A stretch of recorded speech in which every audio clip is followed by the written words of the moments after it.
Hello hi नमस्कार। मैं आपका सूरज सर स्वागत करता हूं आज की इस सेशन में। आज हम बात करने वाले हैं बायोलॉजी का चैप्टर 22 प्रिंसिपल्स ऑफ जेनेटिक्स के बारे में।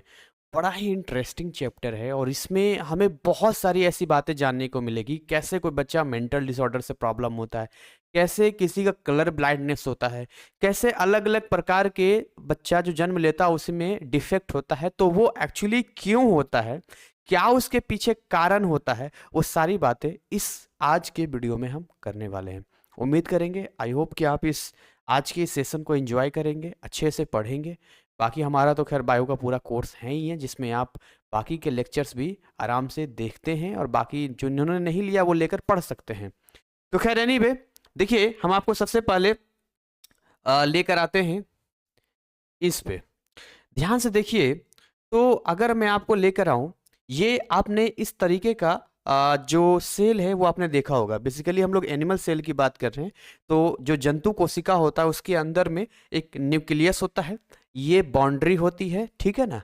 और न्यूक्लियस और बाउंड्री के बीच में साइटोप्लाज्म होता है, जिसके बीच में अलग अलग हम सेल ऑर्गन्स होते हैं, वो यहाँ पर होते हैं। जैसे माइटोकॉन्ड्रिया हो गया, क्लोरोप्लास्ट हो गया, गोल्जी एपेटाइटिस हो गया, बहुत सारी चीजें हमें देखने को मिलती है यहाँ पे।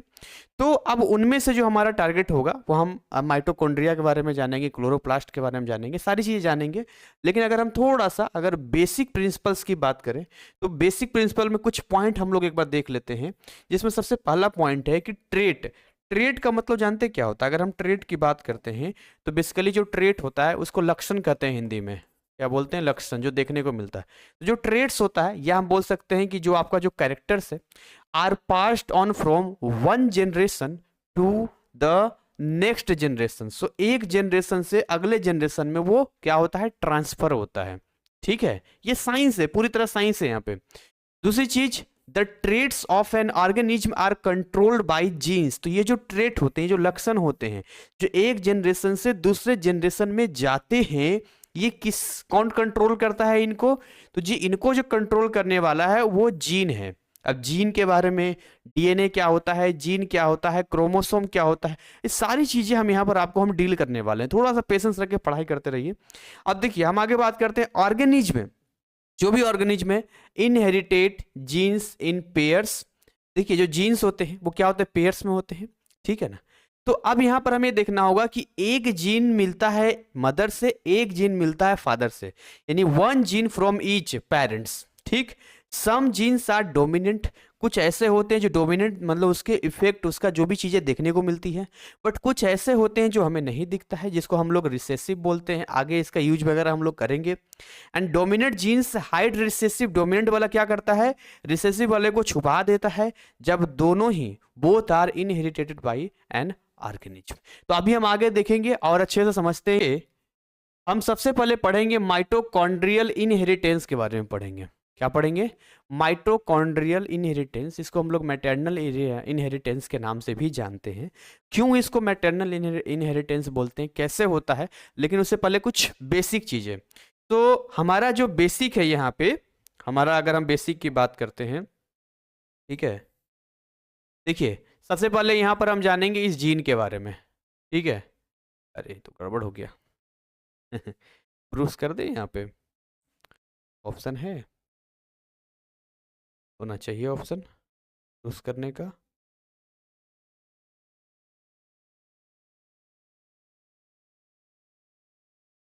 पर होगा ब्रूस, ये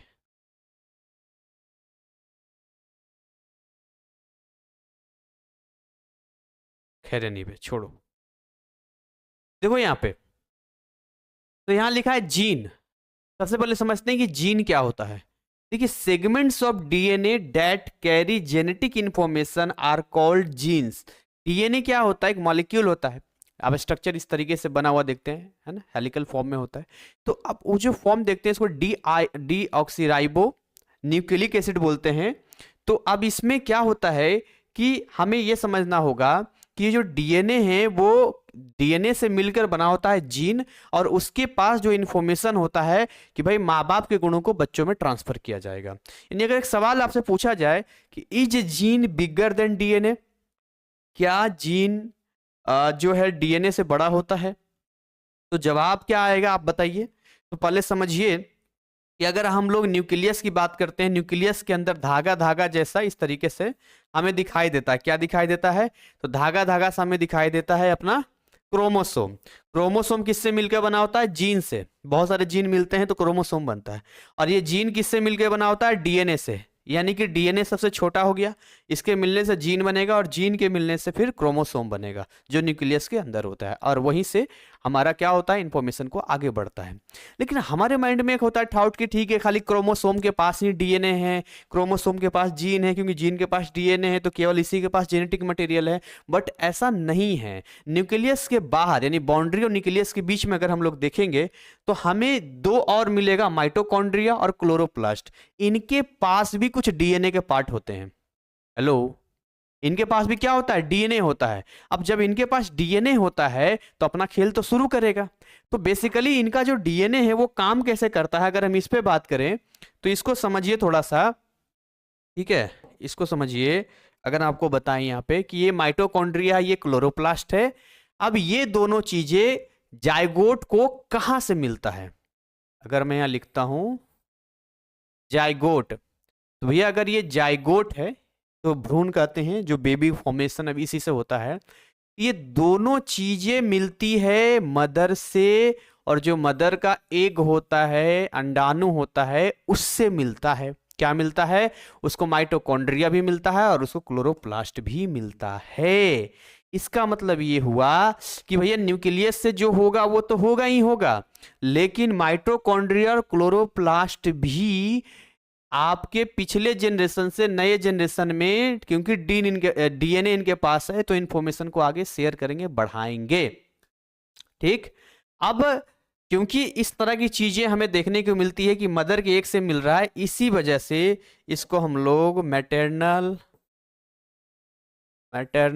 इनहेरिटेंस के नाम से भी जानते हैं। तो समझिएगा, ठीक है ना? क्या बोलते हैं? मैटरनल इनहेरिटेंस बोलते हैं यहाँ पे।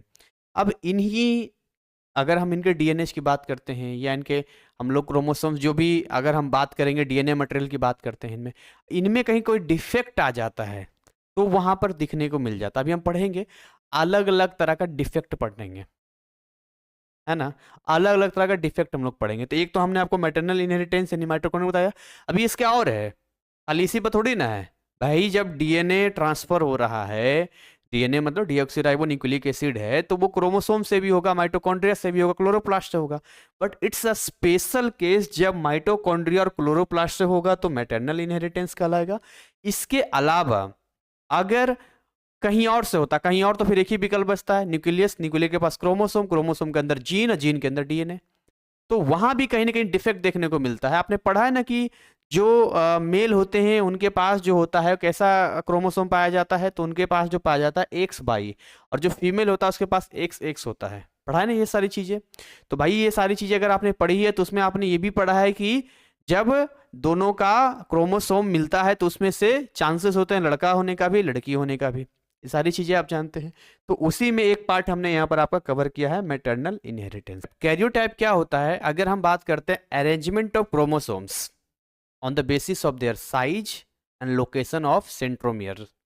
तो अगर आप बात करते हैं कि जी कौन कौन सा अरेंजमेंट है, साइज की बात करते हैं, तो इस टॉपिक को हम लोग, इस अरेंजमेंट को कैरियोटाइप बोलते हैं।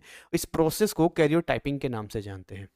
देखिए, अगर एक ह्यूमन बीइंग की बात किया जाए, एक इंसान की बात किया जाए,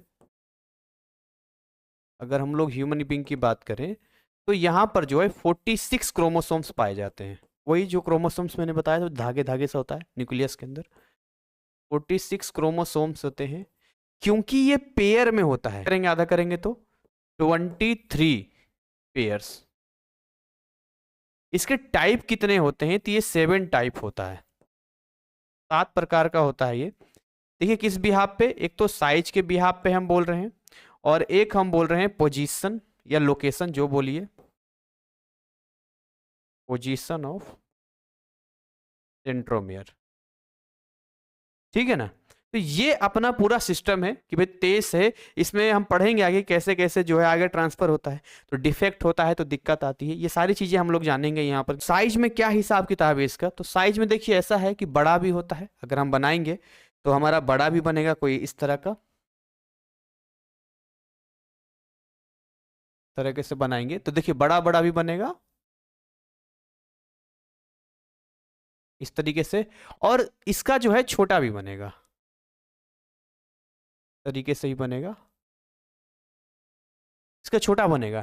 तो अगर आप इस सीक्वेंस में चलेंगे, सबसे छोटा जो होता है वो सेक्स क्रोमोसोम होता है। जो सेक्स क्रोमोसोम्स होते हैं वो सबसे छोटा माना जाता है अगर इस अरेंजमेंट में आप आगे बढ़ते हैं तो।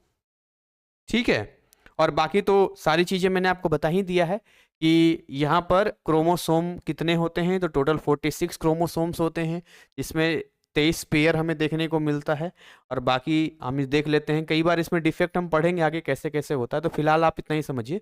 हम कहाँ आ रहे हैं, तो वापस आपको हम दिखाना चाहेंगे वो पिक्चर कि क्रोमोसोम कहाँ एग्जिस्ट करता है, उसको एक बार देख लीजिए। इस पिक्चर में देखिए इस तरीके का ये सेल है हमारा, इस सेल के अंदर न्यूक्लियस में ये देखिए दिख रहा है ना, जैसे बाई बाई टाइप का बना हुआ है। देखिए इसका ये बड़ा पिक्चर है क्रोमोसोम का, ये क्रोमोसोम आपको दिख रहा है ये, ठीक है क्रोमोसोम दिख रहा है। ये देखिए क्रोमोसोम किससे बना है, डीएनए और एक टेलोमियर होता है, इसको मिलाते हैं यहाँ पर तब जाके एक क्रोमोसोम हमारा तैयार होता है यहाँ पे।